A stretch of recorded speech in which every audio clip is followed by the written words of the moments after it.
Bismillahirrahmanirrahim. Assalamualaikum warahmatullahi wabarakatuh. Perkenalkan, nama saya Muhammad Arif dari kelas K119 MNR. Kali ini akan membahas tentang akuntansi untuk pengerjaan tugas evaluasi tengah semester nih teman-teman. Oke, untuk mempersingkat waktu, langsung saja kita masuk ke slide yang pertama nih teman-teman, tentang perpetual FIFO dan periodik FIFO. Nah, pada soal kali ini nih teman-teman, kita asumsikan bahwa PT ini memproduksi buku warna-warni nih teman-teman. Nah, metode perpetual FIFO adalah metode pencatatan persediaan di mana pembelian pertama itu yang akan digunakan untuk penjualan yang pertama kali nih teman-teman. First in, first out. Dia yang pertama kali masuk, dia yang pertama kali keluar. Nah, bisa kita lihat pada soal di samping yang sudah saya jelaskan tadi, kita analogikan perusahaan ini memproduksi buku warna-warni nih teman-teman. Pada tanggal 1 Juli terdapat persediaan buku merah sebanyak 100 unit dengan harga per unitnya adalah 10.000. Maka total harganya adalah 1 juta. Dan pada tanggal 5 Juli perusahaan melakukan pembelian untuk buku warna biru sejumlah 500 unit dengan harga per unit adalah 12.000. Sehingga totalnya adalah 6 juta rupiah. Lalu pada tanggal 12 Juli perusahaan melakukan pembelian buku lagi nih teman-teman, warna hijau sebanyak 100 unit dengan harga per unitnya 15.000 dan total biayanya adalah 1.500.000. Nah, oleh karena ada tiga pembelian buku dengan warna yang berbeda, maka didapat 3 persediaan, yaitu 100 unit buku merah, 500 unit buku biru, dan 100 unit buku hijau nih teman-teman. Harga per unitnya itu mengikuti warna buku ya teman-teman. Nah, pada tanggal 22 Juli perusahaan melakukan penjualan sebanyak 300 unit. Nah, karena kita menggunakan metode FIFO, first in first out, maka yang pertama kali kita gunakan adalah persediaan buku yang pertama nih teman-teman, yaitu buku warna merah sebanyak 100 unit, dan sisanya 200 unit kita menggunakan persediaan dari buku yang warna biru nih teman-teman. Yang tadi ada 500 unit buku biru dikurangi dengan 200 unit penjualan nih, sehingga buku birunya hanya tersisa 300 unit lagi nih teman-teman. Nah, untuk penjualan ini harga per unitnya itu mengikuti harga pembelian atau harga persediaan buku sesuai dengan warnanya ya teman-teman. Nah, lalu pada tanggal 27 Juli, perusahaan melakukan pembelian buku warna hitam sejumlah 100 unit dengan harga 20.000 per unit. Total biayanya adalah 2 juta rupiah. Sehingga menambah persediaan buku menjadi yang tadi 500 buku warna biru, kita potong 200 sehingga sisanya 300, 100 unit buku warna hijau, dan pembelian yang terakhir ini adalah 100 unit buku warna hitam nih teman-teman. Untuk harga per unit menyesuaikan dengan harga pembelian ya. Nah, pada tanggal 30 Juli, perusahaan melakukan penjualan sejumlah 50 unit. Maka kita menggunakan persediaan buku warna biru nih teman-teman. Karena yang buku warna merah udah habis. Jadi kita menggunakan buku yang kedua yaitu warna biru. Nah, karena kita menggunakan metode FIFO ya teman-teman, first in first out. Sehingga pada akhir periode perusahaan memiliki persediaan buku sebanyak 250 unit buku warna biru dengan harga 12.000 per unit, 100 unit buku warna hijau dengan harga per unit 15.000, dan 100 unit buku warna hitam dengan harga 20.000. Nah, pada akhir perhitungan didapat jumlah pembelian sebanyak 700 unit dengan biaya 9.500.000 dan total penjualannya 350 unit dengan biaya 4 juta. Nah, untuk metode periodik FIFO bisa dilihat bahwa total pembelian sebanyak 700 dan persediaan sebanyak 100 serta penjualan 350 unit. Maka didapat persediaan akhir sebanyak 450 unit dengan harga per unit mengikuti jenis persediaan warna buku. Nah, bisa dilihat di tabel di samping teman-teman, dengan total persediaan akhir 450 unit dengan total biaya 6.500.000. Oke teman-teman, kita masuk ke selanjutnya yaitu LIFO, perpetual dan periodik. Seperti yang kita tahu bahwa LIFO ini adalah pencatatan last in first out. Jadi pembelian terakhir itulah yang digunakan untuk penjualan yang pertama kali nih teman-teman. Nah, untuk transaksi awal itu sama seperti metode FIFO. Pada tanggal 1 Juli terdapat persediaan buku merah sebanyak 100. Lalu tanggal 5 ada pembelian buku biru sebanyak 500 unit. Dan pada tanggal 12 Juli melakukan pembelian buku hijau sebanyak 100 unit. Nah, ini yang menjadi pembeda teman-teman. Pada tanggal 22 Juli, perusahaan melakukan penjualan sebanyak 300 unit. Nah, ini menggunakan persediaan dari pembelian yang terakhir, yaitu 100 unit buku hijau diikuti dengan 200 unit buku warna biru nih teman-teman, dengan harga penjualan mengikuti harga pembeliannya ya, atau harga persediaan masing-masing warnanya nih. Nah, pada tanggal 27, perusahaan melakukan pembelian buku hitam sebanyak 100 unit dengan harga 20.000 per unit dan total biayanya adalah 2 juta. Sehingga terjadi penambahan pada persediaan yang ada, yaitu 100 unit buku warna merah persediaan awal, 300 unit buku warna biru yang sudah dikurangi 200 penjualan pada tanggal sebelumnya, dan 100 unit buku warna hitam yaitu pembelian yang terakhir nih teman-teman. Nah, pada tanggal 30 Juli, perusahaan melakukan penjualan sejumlah 50 unit. Ini menggunakan persediaan yang terakhir yaitu buku hitam yang tadi kita beli sebanyak 100 unit, sehingga persediaannya menjadi 100 unit buku warna merah persediaan awal, 300 unit buku warna biru persediaan sebelumnya, dan yang 50 unit adalah persediaan yang terakhir nih teman-teman. Yang tadi 100 dipotong 50. Nah, untuk metode periodiknya, periodik LIFO, didapat jumlah persediaan 800 unit dan penjualan 350 unit, sehingga persediaan akhirnya adalah 350 unit. Nah, 350 unit penjualan menggunakan 100 unit buku warna hitam, 100 unit buku warna hijau, dan 150 unit diambil dari 500 unit buku biru. Sehingga persediaan akhir dari buku biru sejumlah 350 unit dan buku merah pada persediaan awal sebanyak 100 unit dengan perhitungan sebagai berikut teman-teman. Nah, persediaan akhirnya adalah 450 unit. Nah, maka ini terdiri dari 350 unit buku biru dengan harga 12.000, 100 unit buku merah dengan harga 10.000 dengan total 5.200.000. Lalu ada perpetual average dan periodic average. Nah, berbeda dengan dua metode di atas yaitu FIFO dan LIFO, metode average menggunakan pencatatan dengan rata-rata pembelian dan penjualan. Pada tanggal 1 Juli, perusahaan memiliki persediaan sejumlah 100 unit dengan harga per unit adalah 10.000 dengan total biaya 1 juta. Pada tanggal 5 Juli, perusahaan melakukan pembelian sejumlah 500 unit dengan harga per unit 12.000 dengan total biaya 6 juta. Maka perhitungannya adalah seperti ini teman-teman. Persediaan awal ditambah pembelian totalnya itu adalah 600 nih, 100 unit awal ditambah 500. Nah, untuk perhitungan harga per unitnya itu didapat dari mana? Didapat dari ini teman-teman. Nah, persediaan awal dan pembelian di total yaitu 6 juta rupiah teman-teman. Ini dibagi dengan unit yang menjadi persediaan yaitu 600, sehingga 7 juta dibagi 600 unit. Harga per unitnya adalah 11.666.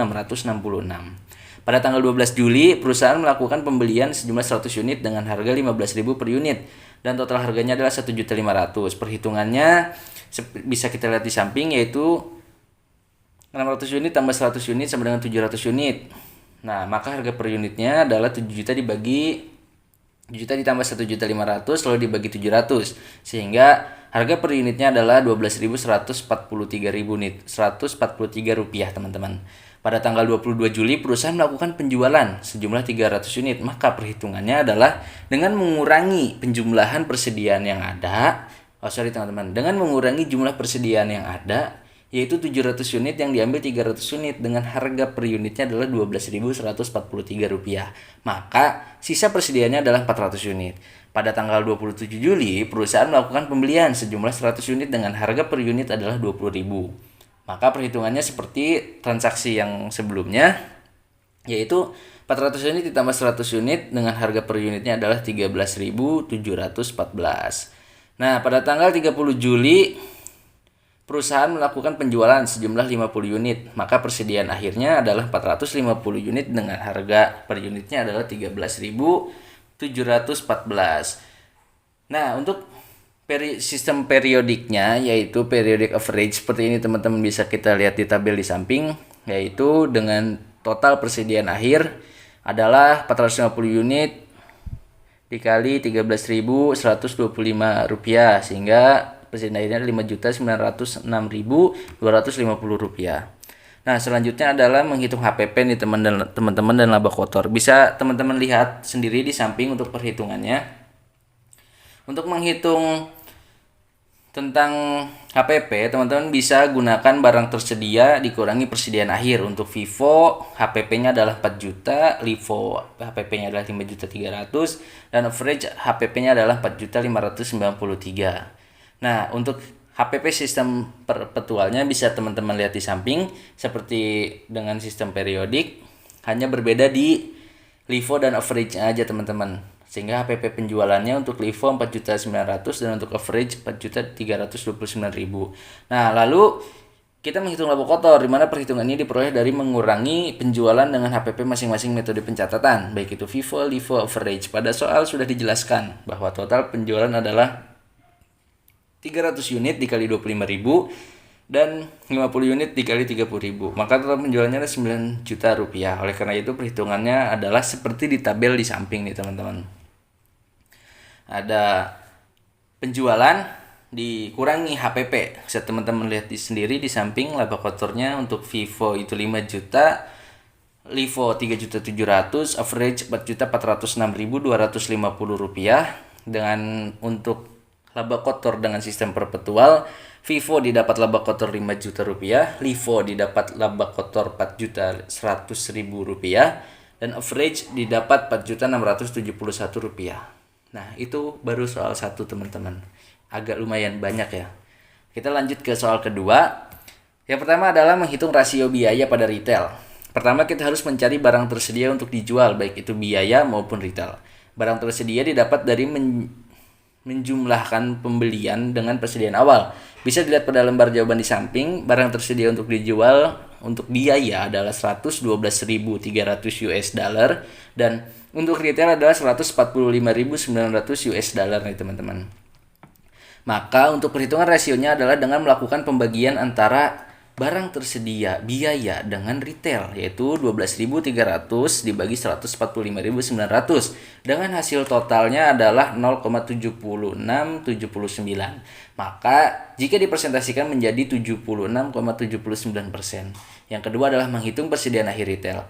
Didapat dari mengurangi persediaan barang untuk dijual dengan penjualan bersih. Bisa dilihat pada lembar jawaban di samping. Persediaan untuk barang dijual adalah 145.900 dikurangi penjualan bersih 85.000 sehingga persediaan akhirnya adalah untuk retail ya adalah 60.900. Dan yang ketiga untuk soal 2 ini adalah menghitung persediaan akhir untuk biaya.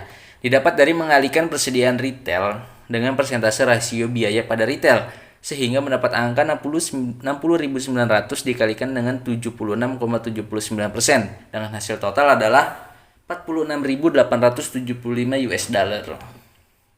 Nah, untuk soal ketiga yaitu menghitung estimasi persediaan akhir, didapatkan dari mengurangi persediaan dengan HPP nih teman-teman.